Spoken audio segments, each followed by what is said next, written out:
Ask me how, but my kids, they spilled honey on my Bible. But let's still try to make it work. Deuteronomy 31, verse number 29. For I know after my death you will become utterly lawless and turn aside from the way I commanded you. Then evil shall befall you in the latter days, because you will do evil before the Lord to provoke him to anger through the works of your hand. So you have to understand that Moses is fin to explain to Israel what's going to happen to them in their latter days, right? And we know that the latter days has a uh, compilation of things that's supposed to happen. For example, Genesis 49 and 1. Now Jacob called his sons and said, gather together, that I may tell you what shall befall you in the last days. So the Greek word for last and latter in the Bible in those verses are the same. It's just the translators translated them as different English words. So in the latter days or in the last days, Genesis 49 and verse number 10, the scepter shall not depart from Judah, nor a lawgiver from his loins, until Shiloh come, and to him shall be the expectation of the nations. So Christ was supposed to come in the last days, and the nations should go toward him. They are expecting his arrival. So, in the last days, we got Christ living, and then we got a type of judgment on Israel when the Lord is turning his face from them. Oh, yes.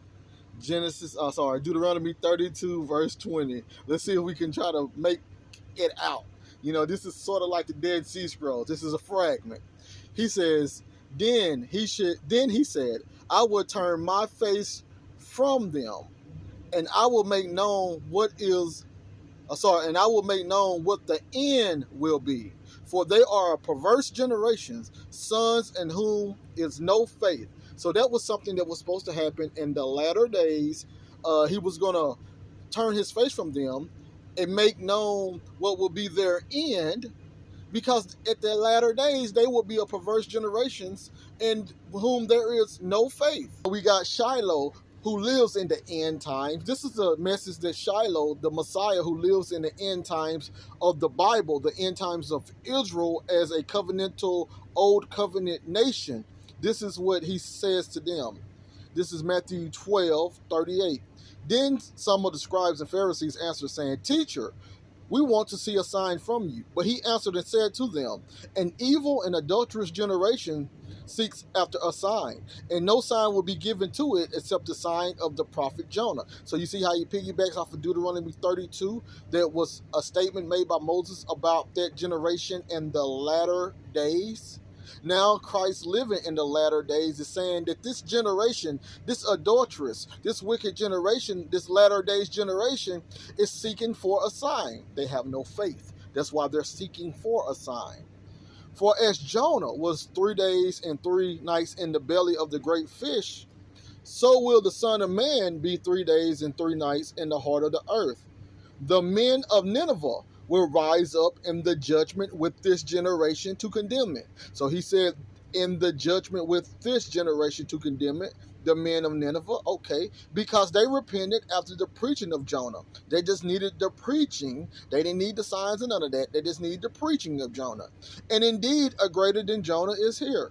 The queen of the south will rise up in the judgment with this generation. So she's going to rise up in the judgment with that very generation he was talking about and condemn it. For she came from the ends of the earth to hear the wisdom of Solomon. And indeed, a greater than Solomon is here. So you got a pagan lady who knew about Solomon and the wisdom of Solomon that came from God. She came from the ends of the earth, which shows you it's not talking about the globe, but the ends of the habitable earth that they knew about, to hear from Solomon, to hear all of his wisdom that he received from God. Now, the men that was there in Christ's proximity, they did not even have this type of faith. They did not have this type of yearning for the wisdom that came from God, that the Messiah was speaking upon. So we clearly see that the woman, the queen of the south, as well as the men of Nineveh, was going to rise in that judgment. And that's why in Matthew 10, verse 22,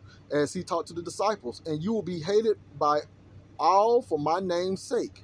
but he that endures to the end will be saved. Which is talking about around the time of the destruction of the temple. You see it right there. Matthew 24, verse 9. Then they will deliver you up to tribulation and kill you, and you will be hated by all nations for my name's sake. And then many will be offended and will betray one another and will hate one another. Verse 12.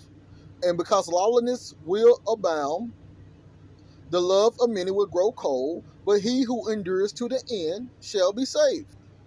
Matthew 10:23.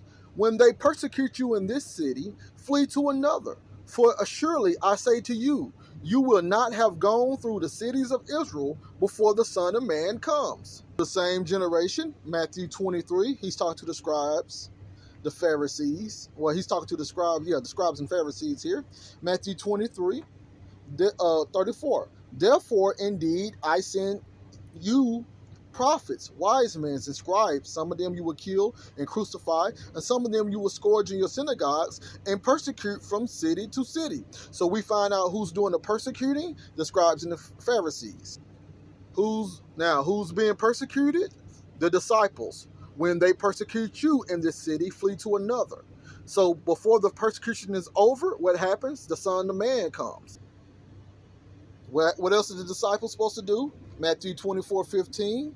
Therefore, when you see the abomination of desolation spoken of by Daniel the prophet stand in the holy place, whosoever reads, let him understand. Then let those who are in Judea flee to the mountains. What's going to happen? Verse 22. And unless those days be shortened, no flesh will be saved before the elect's sake. Those days will be shortened, because that's the time of tribulation. And then we have immediately after the tribulation, in verse 29, what happens?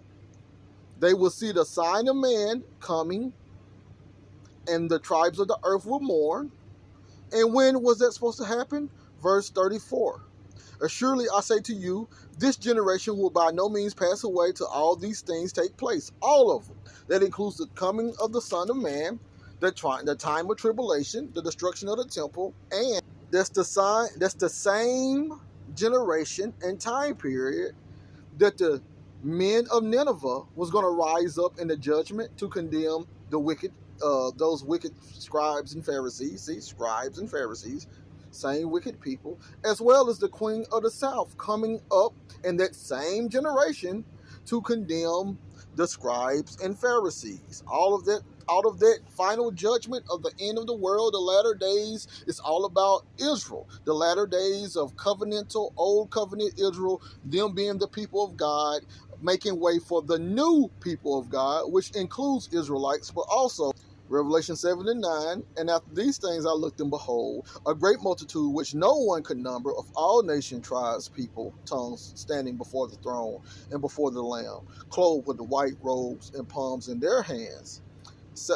crying out with a loud voice, saying, salvation belongs to our God who sits on the throne and to the Lamb. So now he's not only the God of Israel anymore, now he's the God of everyone. And this happens after old covenant Israel is destroyed, the old way of doing things, the old world, the old sacrifices, the old law is destroyed, making way for the new. So the queen of the south, as well as the men of Nineveh, they was going to rise, that generation, to condemn Israel from their wicked actions. Subscribe to the channel. Thank you all for listening in. This is Elvin Israel from the Assembly of Sound Doctrine Chandler, AOSD, CHANDLER on YouTube.